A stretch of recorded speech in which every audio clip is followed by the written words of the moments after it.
नमस्कार मित्रों, मैं नीतीश शर्मा पेश हूँ आज आपके सामने हिंदी की पहली क्लास लेकर।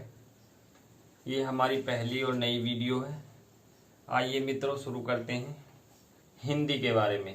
पहले भी आपने हिंदी के बारे में काफ़ी कुछ पढ़ा होगा। चलिए देखते हैं क्या क्या आप लोगों ने पढ़ा है और किस तरह की आपकी तैयारी चल रही है। चलिए मित्रों, पढ़ते हैं भाषा हिंदी। भाषा हिंदी। मित्रों, सबसे पहले जरूरी है भाषा के बारे में जान लेना कि किस भाषा को हम पढ़ रहे हैं और किस स्तर पर पढ़ रहे हैं। भाषा क्या होता है उसके बारे में हम जानेंगे। तो भाषा शब्द जो है वो हमारा संस्कृत से उत्पन्न है। संस्कृत भाषा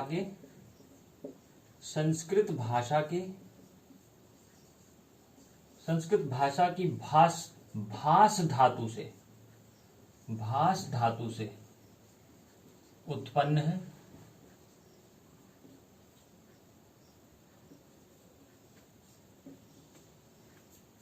संस्कृत भाषा की भाष धातु से उत्पन्न है।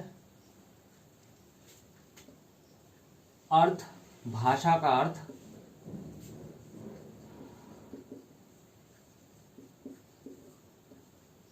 वाणी की अभिव्यक्ति का माध्यम। वाणी की अभिव्यक्ति का माध्यम।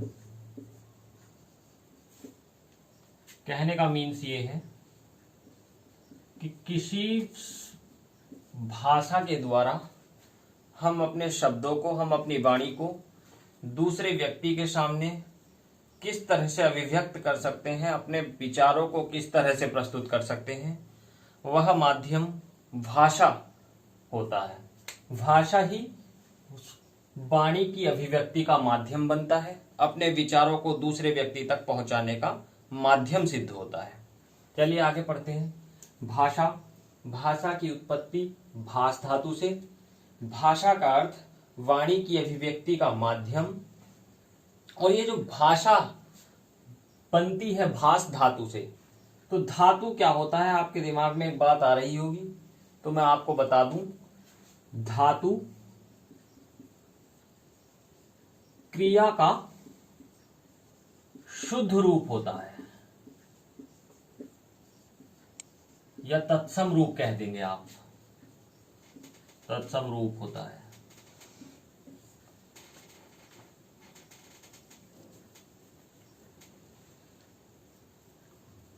हिंदी के बारे में मित्रों, भारतेंदु हरिश्चंद्र ने बहुत ही अच्छी पंक्ति कही है कि निज भाषा उन्नति।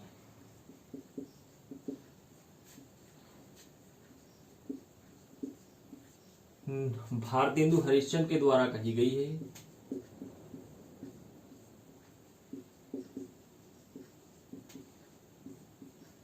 कि निज भाषा उन्नति आहे सब उन्नति को मूल।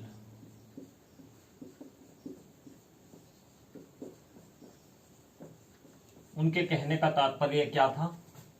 उनके कहने का मित्रों तात्पर्य यह था कि अपनी भाषा की जितनी ज्यादा से ज्यादा उन्नति हो सकती है, वही सब धर्मों का, सब उन्नतियों का मूल है।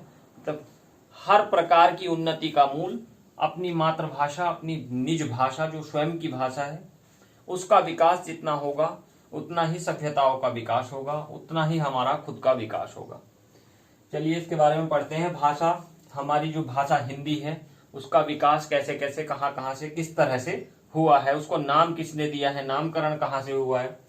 तो भाषा हिंदी का नामकरण जो हुआ है वो अरबी फारसी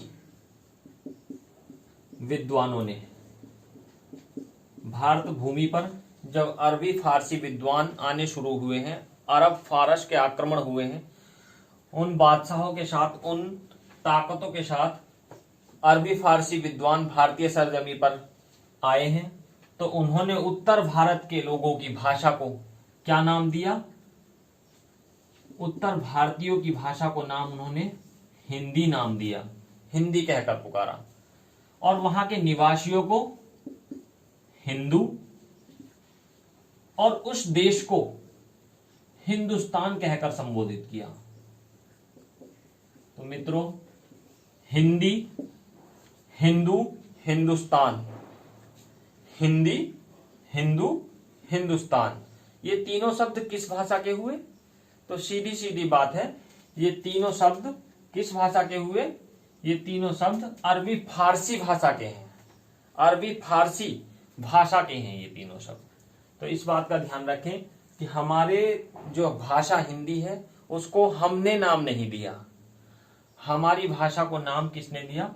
अरबी फारसी विद्वानों ने इसको हिंदी कहकर संबोधित किया। यहाँ के निवासियों को, उत्तर भारत के निवासियों को हिंदू कहा, और उस क्षेत्र विशेष में रहने वाले लोगों को हिंदू कहा, और उस क्षेत्र विशेष को हिंदुस्तान कहकर उन्होंने संबोधित किया।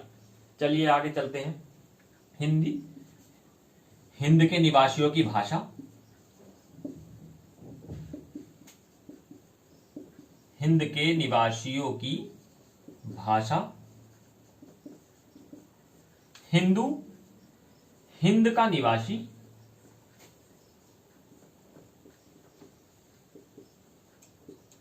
और हिंदुस्तान वह क्षेत्र जहां हिंदी भाषी लोग रहते हैं, हिंदी भाषी लोग रहते हैं।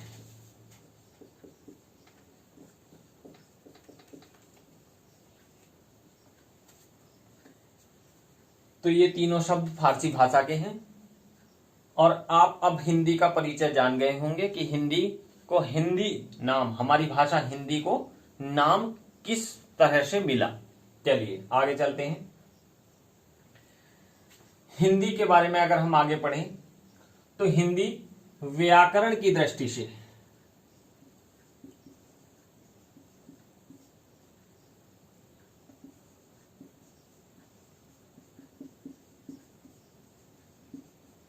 वियोगात्मक भाषा है, विश्लिष्ट या वियोगात्मक।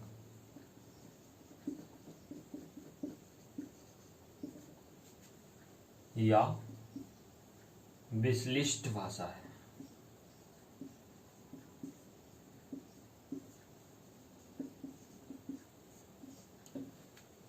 विश्व की 3000, विश्व की प्रमुख 3000 भाषाओं में से एक प्रमुख भाषा हिंदी है हमारी। वैज्ञानिक दृष्टिकोण लिए हुए, वैज्ञानिक दृष्टि से देखा जाए तो वैज्ञानिक दृष्टि से विज्ञान के अनुकूल भाषा है, साइंटिफिक लैंग्वेज है जैसे कहते हैं अंग्रेजी। ठीक, विश्व की 3000 भाषाओं में से एक प्रमुख भाषा है हिंदी हमारी। विश्व की लगभग 3000 भाषाओं में से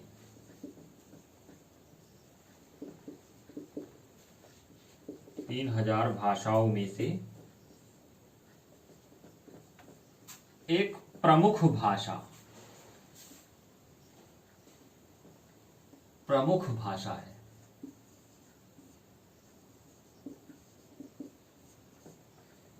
पूरे के पूरे उत्तर भारत में हिंदी भाषी लोग पाए जाते हैं। आगे चले मित्रों, इसको दोबारा से एक बार फीडबैक ले लेते हैं। हमारी भाषा हिंदी, भाषा संस्कृत का शब्द है, संस्कृत भाषा की भाष धातु से उत्पन्न है। भाषा का अर्थ वाणी की अभिव्यक्ति का माध्यम। धातु रूप क्या होते हैं मैं बता दूं आपको, धातु रूप जो होते हैं वो क्रिया का शुद्ध रूप होते हैं, अर्थात क्रिया का तत्सम रूप होते हैं। भारतेंदु हरिश्चंद्र ने हिंदी के बारे में एक बहुत ही अच्छी लाइन कही है कि निज भाषा उन्नति अह सब उन्नति को मूल। अर्थात क्या कि अपनी स्वयं की भाषा की जितनी उन्नति हो जाए उतना ही हमारी सभ्यता संस्कृति की उन्नति होगी। चारों दिशाओं में, अनेकों देशों में हमको लोग जानेंगे, हमारी सभ्यता को जानेंगे। तो सबसे जरूरी है कि वर्तमान समय में भी हमें अपनी भाषा का अधिकाधिक प्रयोग करना चाहिए, न कि दूसरी विदेशी भाषाओं का ज्यादा प्रयोग पर ध्यान देना चाहिए। चलिए आगे चलते हैं। तो शब्द निकल के आते हैं हिंदी, हिंदू, हिंदुस्तान। ये प्रताप नारायण मिश्र ने भी ये जो है हिंदुस्तान का नारा दिया है। कहने का मीन्स ये उन्होंने हिंदुस्तान पर जो है अपना एक जोर दिया है कि इसको बढ़ावा दिया ना जाना चाहिए, हिंदी भाषा को बढ़ावा दिया जाना चाहिए। तो अरबी फारसी पद्धति के शब्द है, ये फारसी भाषा के शब्द हैं तीनों। अगर आपको एग्जाम में आए लगाने के लिए तो आप लगाएंगे हिंदी, हिंदू और हिंदुस्तान, तीनों ही शब्द फारसी भाषा के हैं। अरबी फारसी विद्वानों ने हमारी जो भाषा है, हमारे जो उत्तर भारत में जो भाषा बोली जाती थी, प्रचलन में थी सामान्य तौर पर, उसको हिंदी नाम दिया है।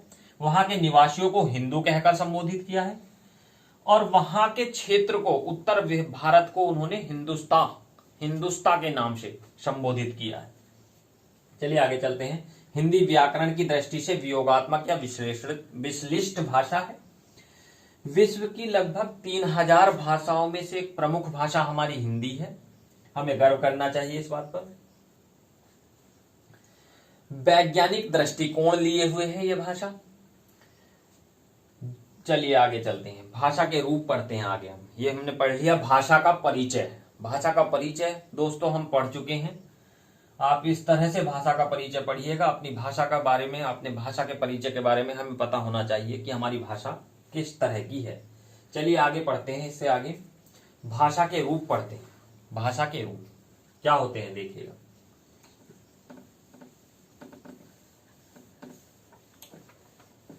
भाषा के रूप पढ़ते हैं आगे हम। भाषा के रूप, भाषा के रूप। देखिए मित्रों, भाषा के रूप दो प्रकार से हो सकते हैं। एक लिखित और एक मौखिक।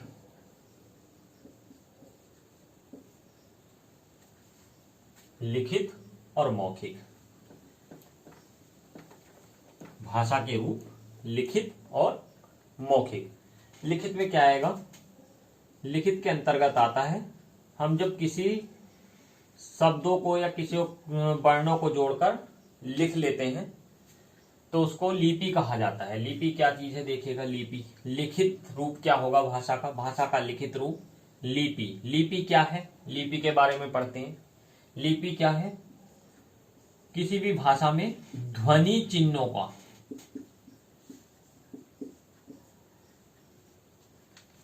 ध्वनि चिन्हों का प्रदर्शित रूप या प्रदर्शन लिख सकते हैं आप, प्रदर्शित रूप लिपि कहलाता है। लिपि कहलाता है। ध्वनि चिन्हों का प्रदर्शन या ध्वनि चिन्हों का प्रदर्शित रूप या लिखित रूप लिपि कहलाता है। प्रदर्शित रूप की जगह आप ये भी लिख सकते हैं, ध्वनि चिन्हों का लिखित रूप लिपि कहलाता है। लिखित या प्रदर्शित रूप, प्रदर्शन करना, उसको लेखन करना, अंकित करना। लिपि ध्वनि चिन्हों का प्रदर्शित रूप लिपि कहलाता है। लिपि के बारे में पढ़ते हैं। लिपि आप पढ़ ली, आप समझ गए लिपि के बारे में। आगे चलते हैं, इसके बारे में लिखते हैं। लिपि कौन कौन सी प्रमुख लिपियां हैं? तो सबसे पहले आती है दैवीय लिपि, कहा जाता था ब्राह्मी लिपि। आपने शायद नाम भी सुना हो इसका हिंदी में। ब्राह्मी लिपि में लिखी जाती थी दैवीय संस्कृत भाषा। दैवीय संस्कृत भाषा जो लिखी जाती थी वो कौन सी लिपि में लिखी जाती थी? ब्राह्मी लिपि में लिखी जाती थी। आगे चलते हैं, देवनागरी लिपि। देवनागरी लिपि, देवनागरी लिपि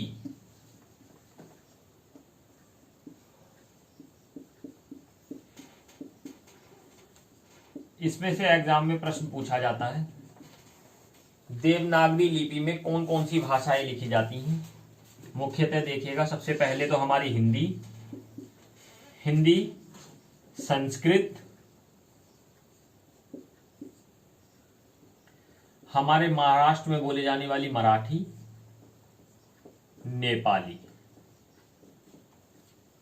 ये चार विशेषतः प्रमुख भाषाएं ऐसी हैं जो देवनागरी लिपि में लिखी जाती हैं। आगे चलते हैं, इससे भी प्रश्न पूछा जाता है। गुरुमुखी लिपि,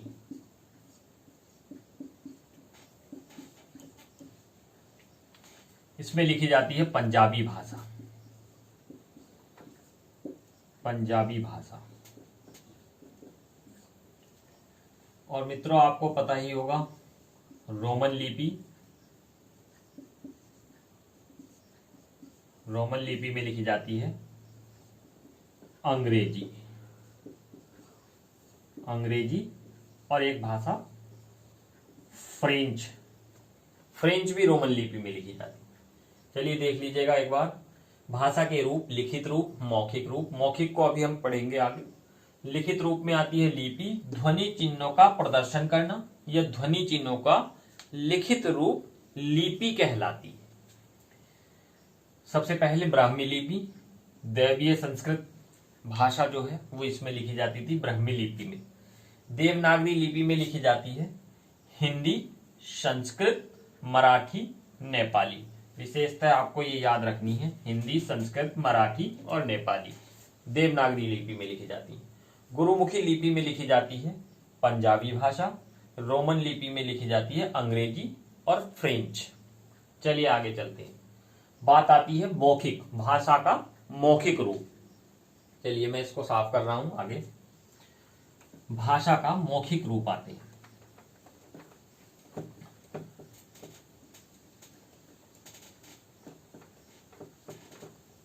मौखिक रूप में आती हैं बोलियां।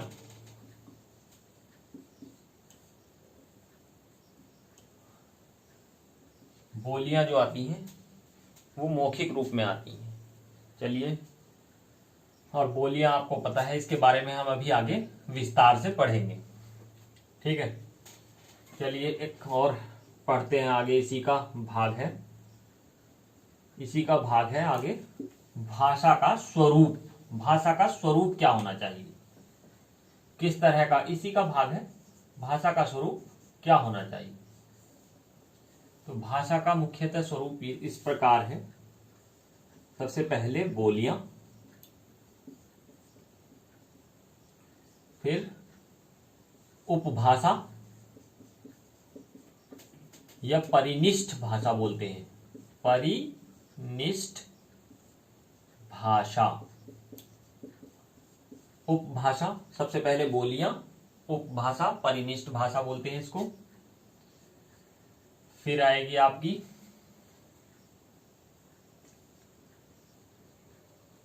राजभाषा, फिर राष्ट्रभाषा, फिर आएगी आपकी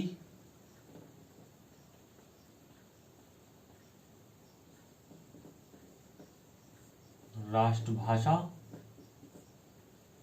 फिर आएगी राजकीय भाषा, और फिर आती है लास्ट में मातृभाषा। मातृभाषा आती है।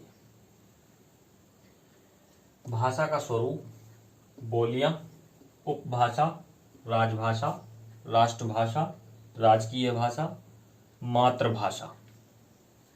देखेंगे इनके बारे में थोड़ा थोड़ा ओवरव्यू लेंगे, किस तरह से कि बोलियां क्या होती हैं। बोलियां देखिएगा, साधारण जनता की आम बोलचाल की भाषा। बोलचाल की भाषा। आपने देखा होगा गांव क्षेत्र में हम बोलते हैं कि क्या खा रहा है, तो क्या खा रहा है को क्या कहते हैं हम, क्या खा रिया है।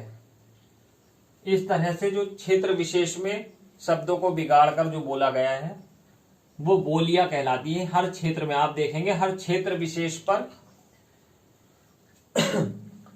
भाषाएं बदलती हैं, और हर ग्राम लेवल पर या हर क्षेत्र लेवल पर जो है बोलियों का भी आपने फर्क महसूस किया होगा, अंतर महसूस किया होगा। हर क्षेत्र विशेष में बोलियां अलग अलग बोलियां पाई जाती हैं। कुल मिलाकर 350 बोलियां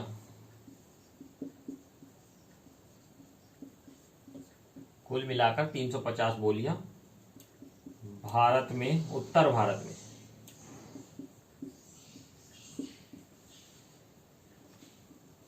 व्यवहार में मीन्स क्या, बोलचाल में प्रचलित है या प्रयोग की जाती हैं। जैसे एग्जाम्पल क्या है, जैसे ब्रजबोली, भोजपुरी बोली, अवधी, इस तरह से आदि हो सकती हैं, बहुत सारी हो सकती हैं, आदि बुंदेली हो सकती है, आदि आदि बोलियां आप समझ गए, साधारण जनता की आम बोलचाल की भाषा। कुल मिलाकर 350 बोलियां भारत में बोली जाती हैं, उत्तर भारत में विशेषतः बोली जाती हैं, जिनमें से क्या है प्रमुख, ब्रजबोली, भोजपुरी, अवधी, बघेली, छत्तीसगढ़ी, इस तरह से। उपभाषा क्या है, उपभाषा के बारे में पढ़ते हैं। उपभाषा क्या है, जब किसी बोली में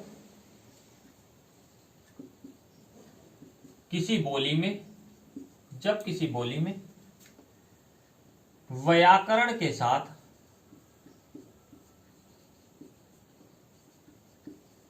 साहित्य रचा जाने लगे,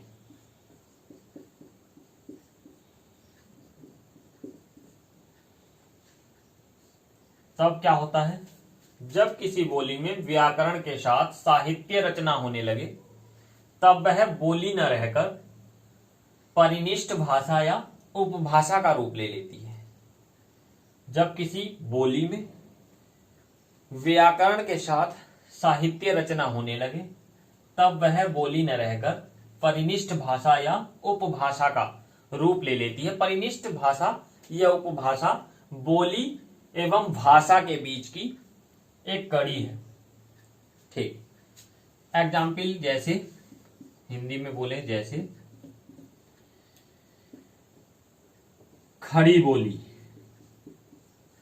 बोली में साहित्य रचना होने लगी है, बहुत हद तक इसमें साहित्य रचा जा चुका है अब तक। तो खड़ी बोली जो है हमारी बोली न रहकर उपभाषा का रूप ले ली है, परिनिष्ठ भाषा का रूप ले ली है। आगे चलते हैं। बोली आप समझ गए होंगे, उपभाषा का कॉन्सेप्ट क्या होता है। आज सब आपका राजभाषा, राष्ट्रभाषा, राजकीय भाषा, मातृभाषा, इस तरह का जो कॉन्सेप्ट ये होता है, इन सब के बारे में आप आज पूरी तरह से ज्ञान ले लेंगे कि किस तरह से ये क्या क्या होती है, राजभाषा क्या होती है, राष्ट्रभाषा क्या होती है, राजकीय भाषा क्या होती है, मातृभाषा क्या होती है। चलिए आगे चलते हैं इसके बारे में।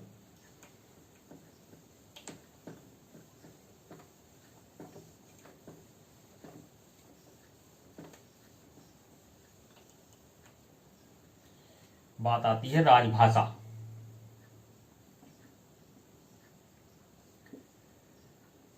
तो लिखेंगे किसी देश की संवैधानिक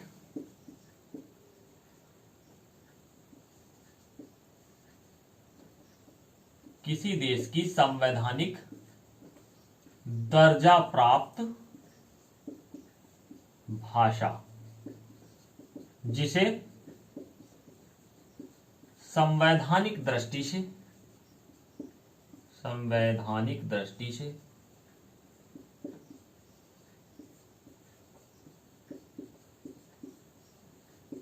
उस देश की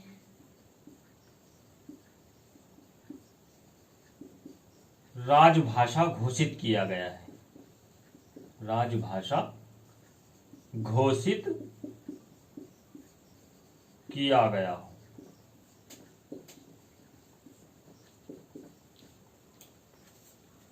किसी देश की संवैधानिक दर्जा प्राप्त भाषा, जिसे संविधान की दृष्टि से या संवैधानिक दृष्टि से उस देश की राजभाषा घोषित किया गया हो। जैसे भारत की राजभाषा हिंदी। हिंदी को संवैधानिक दर्जा प्राप्त है भारत की राजभाषा होने का। किसी देश की संवैधानिक दर्जा प्राप्त भाषा जिसे संविधान की दृष्टि से उस देश की राजभाषा घोषित किया गया हो। जैसे भारत की राजभाषा हिंदी घोषित की गई। चलिए आगे चलते हैं। राजभाषा आज आप समझ गए होंगे क्या है। संविधान की दृष्टि से ऐसी भाषा जिसे संवैधानिक दृष्टि से उस देश की राजभाषा घोषित किया गया हो। राजकाज संबंधी भाषा, किसी देश की राजकाज संबंधी भाषा। चलिए आगे चलते हैं, राष्ट्रभाषा को देखते हैं। राष्ट्रभाषा, राष्ट्रभाषा क्या होता है? राष्ट्रभाषा क्या है? किसी देश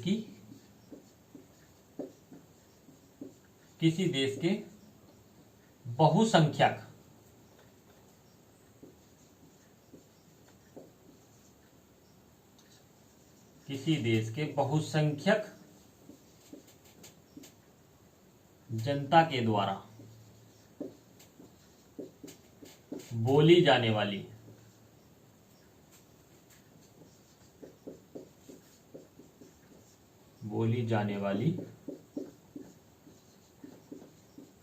भाषा उस देश की राष्ट्रभाषा कहलाएगी। किसी राष्ट्र के बहुसंख्यक जन समुदाय के द्वारा बोली जाने वाली भाषा या व्यवहार में प्रयुक्त भाषा उस देश की राष्ट्रभाषा कहलाती है।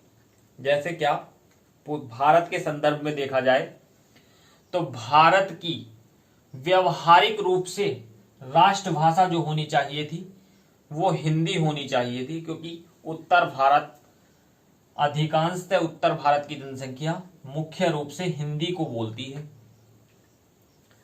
किंतु इससे कहीं ना कहीं दक्षिण भारतीयों में असंतोष जाहिर होता, तो इसको ऐसा समझते हुए भारत की राष्ट्रभाषा हिंदी नहीं घोषित की गई है।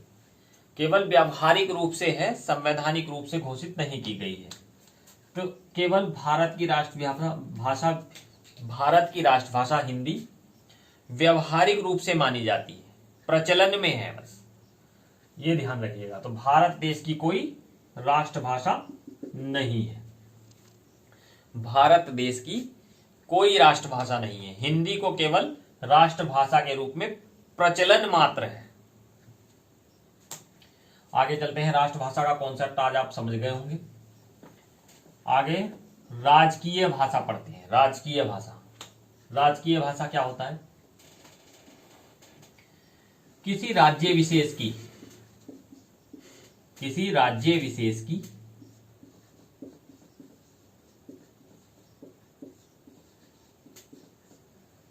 राजकाज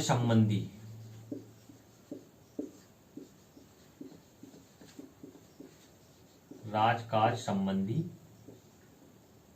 मान्यता प्राप्त भाषा।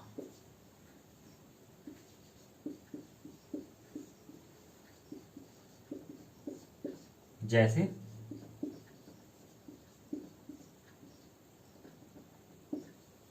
उत्तर प्रदेश की राजकीय भाषा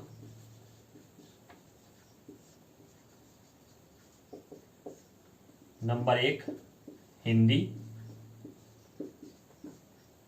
1947 से, नंबर 2 उर्दू 1989 ईस्वी से। राजकीय भाषा किसी राज्य विशेष की राजकाज संबंधी मान्यता प्राप्त भाषा उस राज्य की राजकीय भाषा कहलाएगी। जैसे उत्तर प्रदेश, हमारे खुद के प्रदेश की, उत्तर प्रदेश की राजकीय भाषा हिंदी 1947 ईस्वी से मान्य है और उर्दू 1989 ईस्वी से राजकीय भाषा के रूप में मान्यता प्राप्त है। चलिए राजकीय भाषा तक आप समझ गए, एक रह गया है बस, उसको और पढ़ते हैं। मातृभाषा को और पढ़ते हैं। मातृभाषा, तो मातृभाषा के बारे में आओ थोड़ा सा देख लीजिएगा बस। मातृभाषा क्या होता है?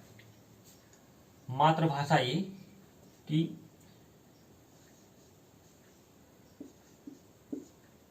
बाल अवस्था में, ये बाल्यावस्था में, बाल अवस्था या बाल्यावस्था एक ही बात होती है।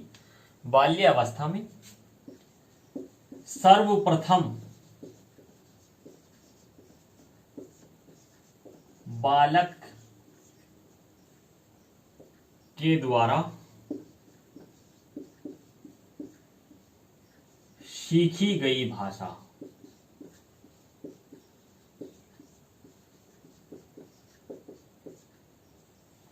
मातृभाषा, बाल्यावस्था में सर्वप्रथम बालक के द्वारा सीखी गई भाषा क्या कहलाएगी? उसकी मातृभाषा कहलाएगी। जैसे मैं स्वयं हूं, मैं हिंदी भाषी क्षेत्र से जुड़ा हुआ हूं। हिंदी भाषी क्षेत्र से जुड़े होने के कारण मैंने सबसे पहले अपनी जो भाषा प्रयोग की है, बचपन में जो भाषा सीखी है वो कौन सी सीखी है? हिंदी सीखी है। तो मेरी मातृभाषा क्या होगी? मेरी मातृभाषा हिंदी होगी। जो गढ़वाली क्षेत्र से जुड़े हुए हैं, जो वहां पे जिनका बचपन शुरू हुआ है, उन लोगों की गढ़वाली होगी। मोदी जी की गुजरात में जन्मे हैं, गुजराती होगी। इसी के साथ आज आपको मैंने पढ़ाया हिंदी। हिंदी में आपको भाषा के स्वरूप तक हो गया है, आज आपका पूरा हो गया है। बोलियां, उपभाषा, राजभाषा, राष्ट्रभाषा, राजकीय भाषा और मातृभाषा तक हम आज पढ़ लिए हैं। इससे आगे हम अगली क्लास में मिलेंगे। नमस्कार।